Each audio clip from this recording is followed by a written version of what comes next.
Hey everyone. All right, so I've got my new best friend here, Nate Johnson from Michigan. Hey everybody. And I want to talk with you guys about Nate's experience. We're at the convention here for higher education in prisons, and Nate has got an amazing story. And so, Nate, tell us about your story. So, part of this conference here is, the higher education in prison, and I'm a part of a team that's it's called Prison to Professionals, so P2P. And the real focus is getting access to higher education for formerly incarcerated people, even starting in the process while they're inside, and then continuing that process once they come home.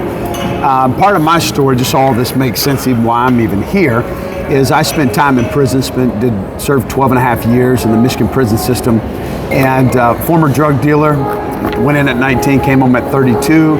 And before I came home, I had, probably a couple years before I came home, had an interesting conversation with a fellow inmate on the yard, and we were just discussing, what are you gonna do when you go home? And, being a former drug dealer, still had my broker's mentality, still could hustle, still could recruit.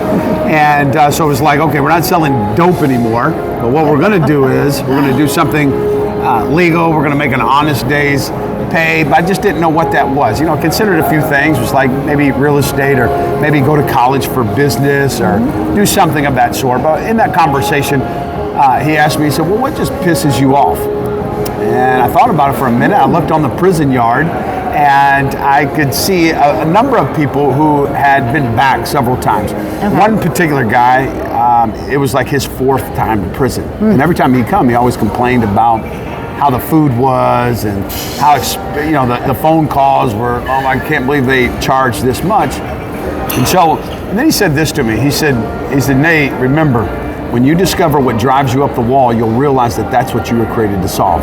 So I knew in that moment that I was here to teach people how to win the war over staying out. But first, I had to get out myself. I had to live my own solution, so to speak, and I did that. Came home and hit the ground running, and I knew that I wanted to start something that was going to be working with formerly incarcerated people, and so started an organization in Muskegon, Michigan called the Fresh Coast Alliance, and it really became in time over the years a one-stop shop, a housing program. We owned and operated counseling practice, recovery, IOP, expungement, employment, everything that you could think of that an individual would need when they come home, we created that. We started small, and then we scaled it, and as needs and things came up and we realized that we could provide a solution to them, we did it. And then a few years ago, we started Reentry United, which is a national conference. It's hosted at Grand Valley State University in Michigan every year. This year it's August 15th, and we bring solutionaries from all over the country to come in, and instead of complaining about the problem, we realize that as solutionaries we can solve them, right? And so we want to take those challenges, those barriers, whatever they are, and we want to seek after and pursue the solutions to those, and that's what we do. And now we're moving into tech entry, and we're going to be creating some new stuff with Next Chapter Solutions, which is a whole nother deal, dealing with post-entry, re-entry, and pre-entry, helping to prepare people before they come home. I love it. I love it. It's. I look forward to being a partner with you on anything that we can do together. Yeah. And this conference is amazing because this is my first time at this conference. But at the same time, it's really cool because there is no, sometimes, you go to conferences and there's you feel hey, there's all this competition, because you see whoever is in your same industry. Right. But here, everybody really wants the same thing, which is, okay, we might do it differently, but we want the same thing. We same want outcome. Yes. Different whys, same outcome, right? And we want to see people succeed. And I think what you bring to this space with entrepreneurship is something that has maybe been considered, but there's not a lot in this space working with formerly incarcerated folks that have really created something that focuses on entrepreneurship, right?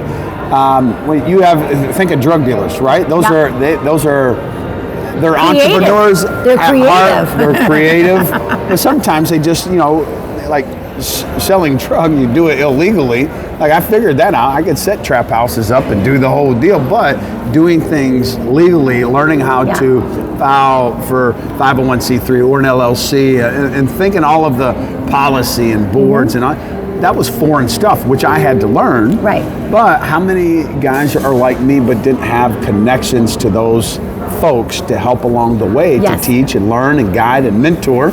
And so programs like what you're doing is absolutely vital to raise up those entrepreneurs who are coming home from prison, teaching them how to hustle, but just hustle legit. Hustle legitimately, that's right. Yeah, hustle, pray, eat. Yep, there you go. It's I think that programs like ours really can get to the crust of the matter. You know, it's like if we can give them the tools, I think that we can change so much, because it's directly correlated to economic development. Right. If we can get those people out of, say, for example, the halfway houses, and in society where, listen, now they're financially independent, their families are going to benefit, the other businesses are going to benefit, because now they can go out, they can tithe in their churches, they can go out, have coffee in their local coffee shops, they can go and take their kids to the things that they want to do, vacations. All of that is money. Yeah. It's so true, and it creates a new level of freedom. Yeah. And you get, especially individuals, everyone's not an entrepreneur. I've met a lot 100%. of folks who have come home that they thought they were entrepreneurs, and then they went through our Fresh Start Business Alliance, which is our entrepreneurship program up in Michigan.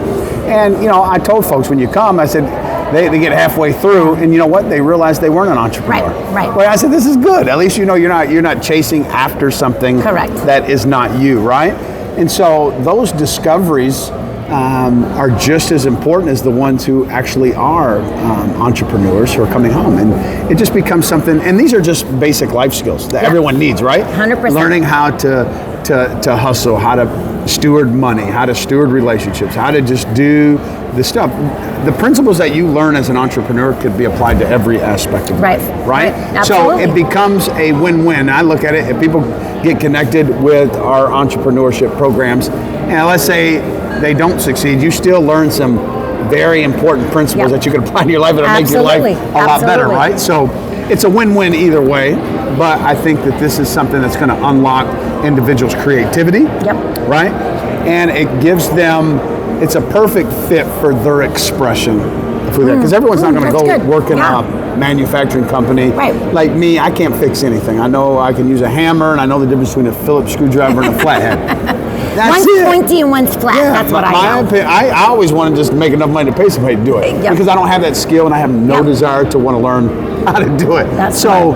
It's for folks like that, this is an opportunity to really create their own future. You know what I mean? And take those creative ideas, those divine strategies, and actually put them into motion, and you get to be a benefit and blessing to the city at the same time, right? 100%. Yeah. I love it. And you get to mentor others and raise them up as you're hiring folks, and it just the whole thing, the whole ecosystem of this world is huge, and it's going to be such a blessing to so many people.